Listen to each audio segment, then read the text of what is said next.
We are well past the turn. We are at hole number 13 of the Ryder Cup. These are where the winners are competing to move on. Let's see who's going to go next.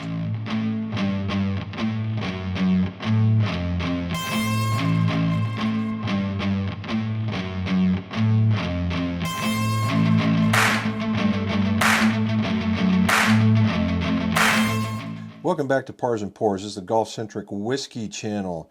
And if you like just golf, join us on McGolf Custom Clubs. If not, stay here and let's enjoy some things that we need to be shared.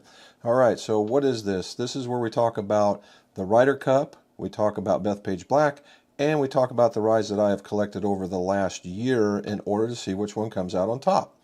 Alrighty, so let's talk about the Ryder Cup. Now, of course, we are using it, play off as RYEDER when it should be RYDER. We got that. All right, so another factoid to give up is that the trophy is actually kept in the PGA of Great Britain. That's where the original is kept. Now, what's it made? And all the winning teams, they get their copies, right? They get the copies of it. The original one is made out of gold, and it weighs about 4 pounds, is what they say. They like to measure it against, they said, a normal bottle of ketchup. I don't know a ketchup bottle that weighs 4 pounds, but hey, you never know. So there's your factoid for that one. Hole number 13. This one's a little different.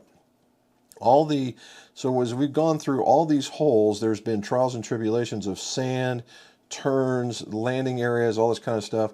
And the par 5s seem to be fairly generous. If you can control your driver, you are really going to score well here at Beth Page Black. And 13 is no different. It is a 608 yard par 5, and it is the number 3 hole on the course, number 3 handicap hole on the course. I mean, it's the third hardest. Now that's going to be kind of difficult when you figure 608 yards is pretty long. So even on a second shot, have a 300-yard shot, you're still going to have 300 yards-ish into the hole. So going for a birdie is probably not going to be the thing to do. Now, the way that the hole is laid out, there's not a whole lot of trouble, and it's pretty much straightforward until you get directly to the hole, which there's is a minor sand trap guarding the hole. So there's our 2 factoids. Let's get to this whiskey.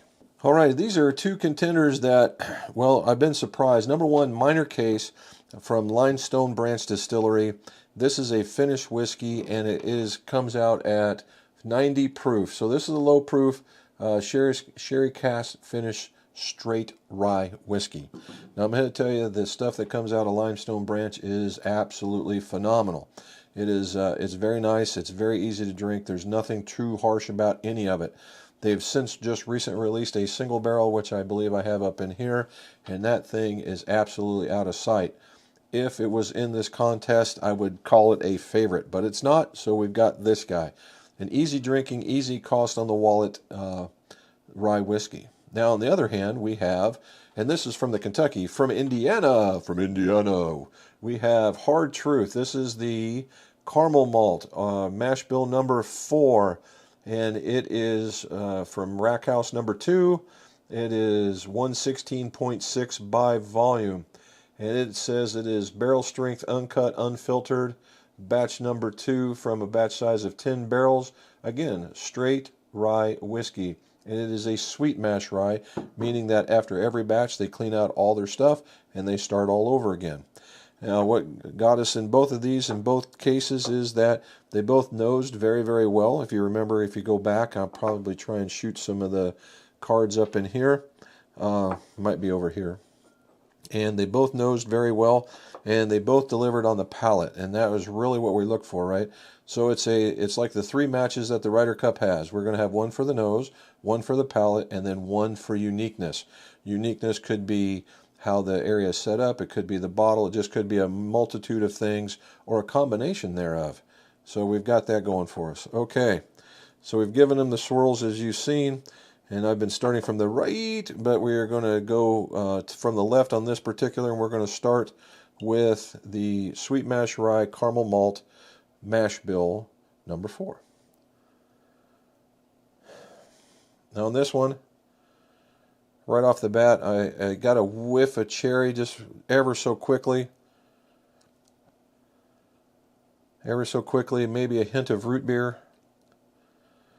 And you know, the funny part about most of these mash bills is you think that you're going to get this super peppery rye, you know, lemony, peppery, spicy kind of nose. And so far, I have not. Now, I've had the opportunity to taste these before buying them, and maybe that's just my palate. Yep, I get a sweet cherry type nose with just a hint of the cola on the back. I fully expected we'll say, a chocolatey note because of the caramel malt, but a very, very sweet nose altogether. Okay, for the minor case. Just a ginormous vanilla bomb. Holy moly, does this thing smell good. Again, it couldn't be any more sweeter, I don't believe. It comes off just very, very nice. Now, both of these things are super nice, don't get me wrong. Maybe a hint of like an orange peel.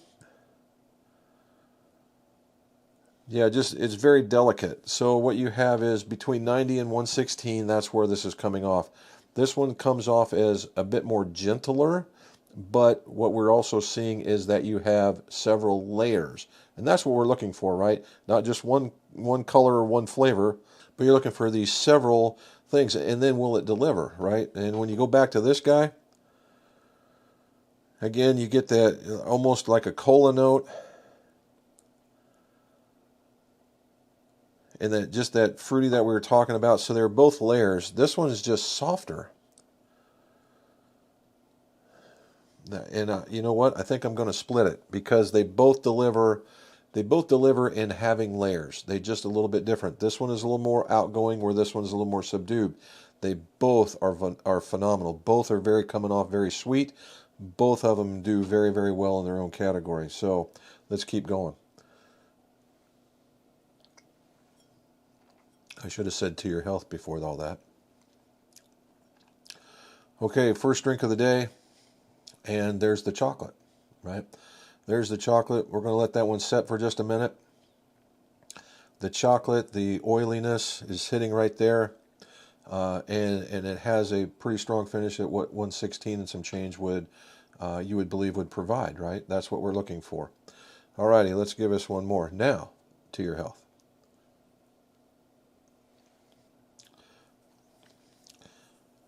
Now this one's second one's a little hotter as one would perceive, but you still get those notes.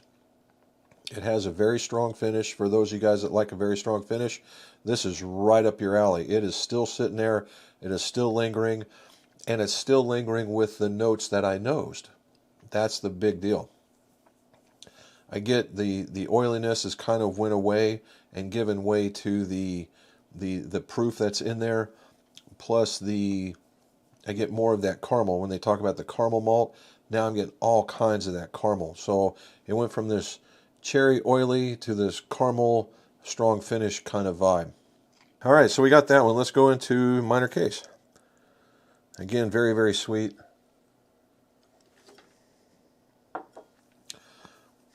And it doesn't disappoint on the finish, as far as it is definitely not as strong as the Hard Truth.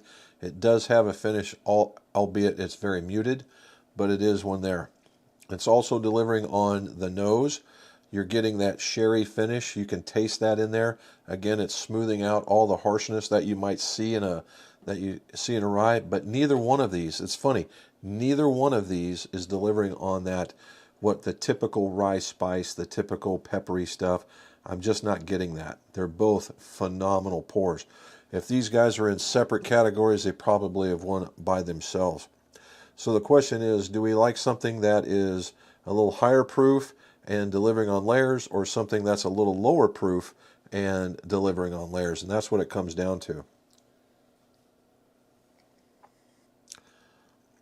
Okay, as the second sip goes by, it's all sherry flavored and almost no finish. And of course, we're getting acclimated.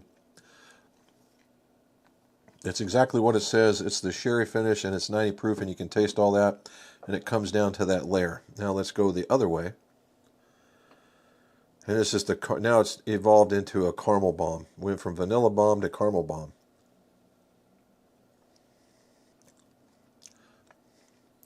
And again, you notice the higher proof. You get the caramel layering is just exactly what they're talking about. And now it's kind of funny, they both gone one-dimensional instead of layers. It is the predominant for each one. The sherry for this one, the caramel for this one are now both playing. Now this one does have a much stronger finish, and that is because of the proof. So we got to give this one, we got to give a palate to somebody. We got to figure this one out.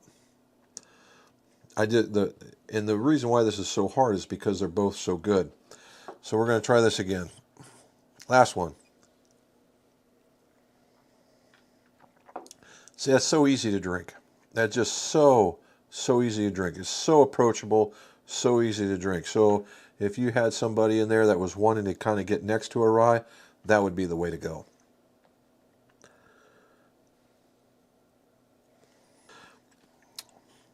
Okay, and there it is. It's a little bit sweeter now. You've got you still have the stronger finish. It hasn't let go of that particular part of it. You have these, it's a very nice, easy to drink drink. Okay, that's just what it is. It's going to be a little bit hotter. Or a little bit, we'll say a little longer lasting on the finish than this one. Neither one of these are losers. Okay, neither one. However, I think I'm going to split this again. This is the first time we've done this. Split the palate, split the finish, and so we're evened up. So what it comes to is uniqueness, right? What makes these two unique? So been to both of these places several times now, and I'm part of the branch club with this guy, and the minor case is named after minor in case, and that is a actual name of a distiller within the Beam territory. Limestone is a very, very, very nice place to visit. It makes a great whiskey of different varieties. The minor case is a wonderful rye, and the single barrel is phenomenal and out of this world. The folks at Limestone Branch are just to die for. They're very, very nice. The facility is on a very small chunk of property, and they're making it, and they're doing it their way. And Stephen Beam down there is doing a phenomenal job. Hard Truth, however, in Nashville, Indiana, is gone out and above with a bit of a restaurant and several tours that are they're just nutty, right?